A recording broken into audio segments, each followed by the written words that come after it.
বেলডাঙ্গা আপনারা জানেন কাদের কাদের প্ররোচনা আছে, আমি আর নতুন করে বলতে চাই না। ফ্রাইডে জুম্মাবার পবিত্র বার, যেমন শিবেরও বার, মা দুর্গারও বার, সন্তোষী মাতারও বার, তেমনি ফ্রাইডে জুম্মার নেওয়া যাবে। এখন যদি দুর্গাপুজো দেখতে এসছে কোটি কোটি লোক, সেখানে আপনি যদি একটা মাইক লাগিয়ে দেন তাহলে সবাই শুনবে। তো ফ্রাইডে জুম্মাবার এমনি সংখ্যালঘুদের কাছে একটা সেন্টিমেন্ট আছে, সেখানে সবাই ফ্রাইডে জুম্মার নামাজ করতে এসছে। এখানে কেউ কেউ যদি তার রাজনৈতিক চরিতার্থ করবার জন্য উস্কে দেয়, সংখ্যালঘুদের ক্ষোভটা স্বাভাবিক। মাইগ্রেন্ট লেবারদের উপর যে অত্যাচার হচ্ছে প্রত্যেকটা কেস আমরা টেক আপ করছি, এফআইআরও হয়েছে প্রত্যেকটা, আমরা অ্যারেস্টও করব, অ্যারেস্ট আমরা করছি এবং করব। মাইগ্রেন্ট ওয়ার্কার যাদের উপরে অত্যাচারিত হচ্ছে সব পরিবারকে আমরা সাহায্য করছি, করব, কিন্তু যা করছে সেটা অন্যায় এবং এটা বিজেপি রাজ্যগুলোতে হচ্ছে। তাহলে বিজেপি বাংলায় কি করে বলে যে আমাদের ভোট দিন, যেখানে অন্য রাজ্যে বিজেপি আছে, বাংলা বললেই তার উপর অত্যাচার করা হচ্ছে, সেখানে তারা কি করে আশা করে যে বাংলার মানুষ ওদের পাশে থাকবে? এই 2 মাসে 200 বার নোটিশ এসছে, বিএলওরা প্রেসারে পাগল হয়ে যাচ্ছে, ইতিমধ্যে 100 জনের মতো লোক মারা গেছে। এটা আপনাদের বুঝতে হবে কি সাংঘাতিক সিচুয়েশন। এরা ইচ্ছা করে বাংলায় দাঙ্গা লাগানোর চেষ্টা করছে, বিজেপির প্ল্যান এটা।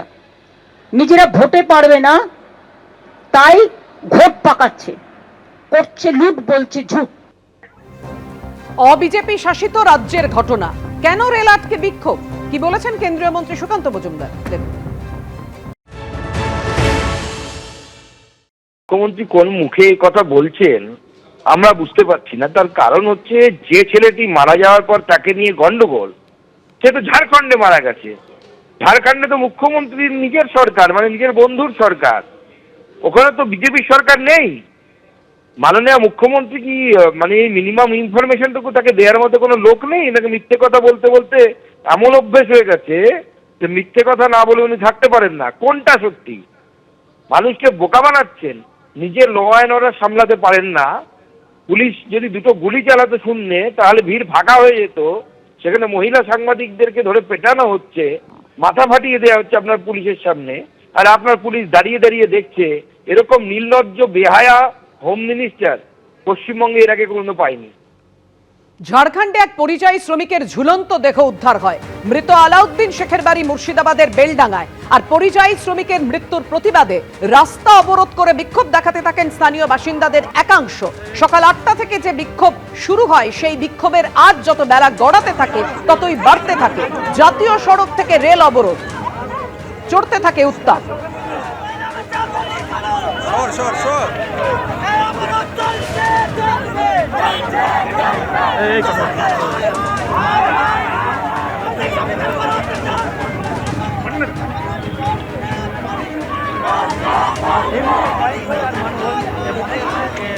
বাঙালি পর্যায়ে তাদের উপরে অত্যাচার বন্ধ করতে।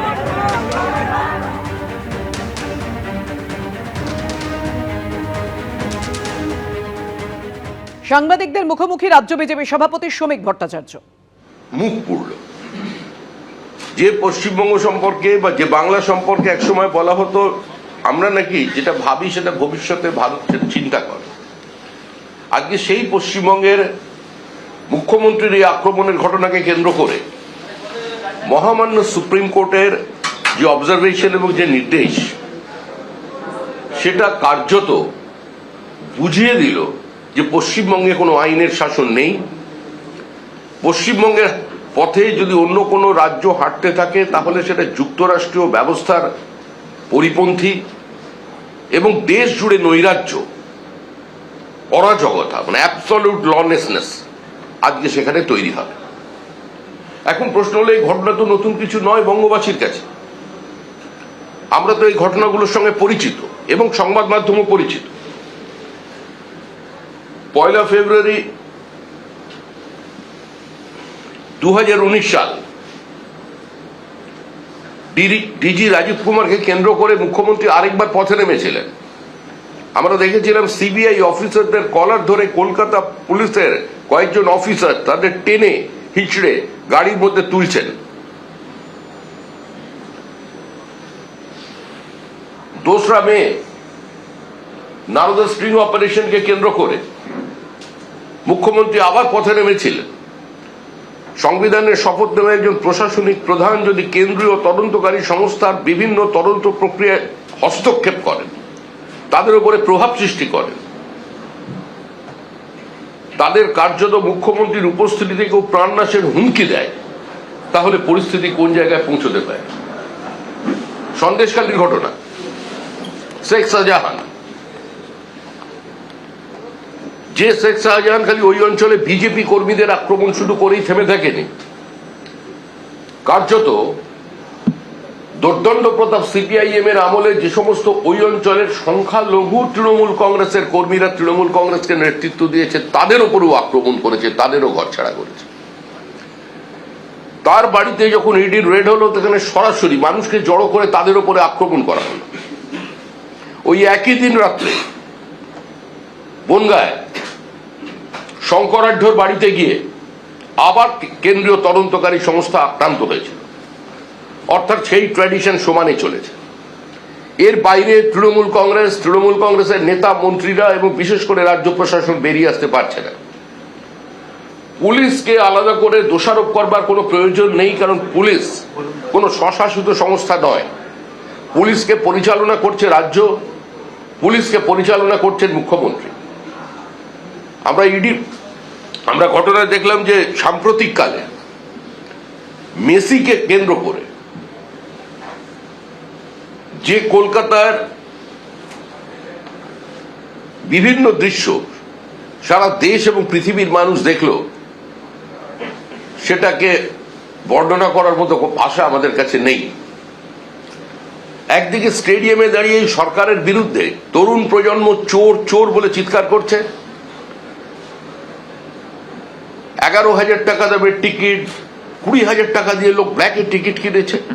সিকিম, ভুটান, গুজরাট, মহারাষ্ট্র প্রত্যেক জায়গার উৎসাহী মানুষ এসেছেন মেসিকে একবার দেখবার জন্য।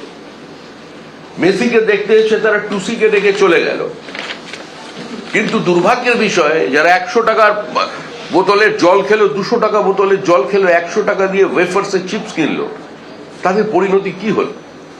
যারা প্রতিবাদ করেছে সে সময় উচ্চশিক্ষিত কয়েকজন ছেলে মেয়েকে গ্রেপ্তার করে ফেলা হলো। কিন্তু যারা এই দুর্নীতি করেছিল তাদের সম্পর্কে রাজ্য পুলিশের ডিজি বলেছিলেন প্রেস কনফারেন্স করে, রাজীব কুমার, যে এই টাকা এদের ফেরত দিয়ে দেওয়া উচিত। তিনি বলেছিলেন উচিত, তার জন্য হয়তো বঙ্গবাসী তার কাছে কৃতজ্ঞ, অন্তত উনি বলেছিলেন। কারণ এর বাইরে কিছু টাকা ফেরত দেওয়া হবে এই অঙ্গীকার বা এই প্রতিশ্রুতি রাজ্য পুলিশের ডিজি দিতে পারেন না। আজকে পরিকল্পিতভাবে তৃণমূলের নেতৃবৃন্দের হস্তক্ষেপের কারণে, তাদের সীমাহীন লোভ আর লুঠের কারণে আজকে ওই স্টেডিয়ামে যা অবস্থা তৈরি হয়েছিল, যুব ভারতী ক্রীড়াঙ্গনে যেভাবে ক্ষতিগ্রস্ত হলো, সে তার জন্য তো এই তৃণমূল কংগ্রেস। এবিপি আনন্দ, এগিয়ে থাকে, এগিয়ে রাখে।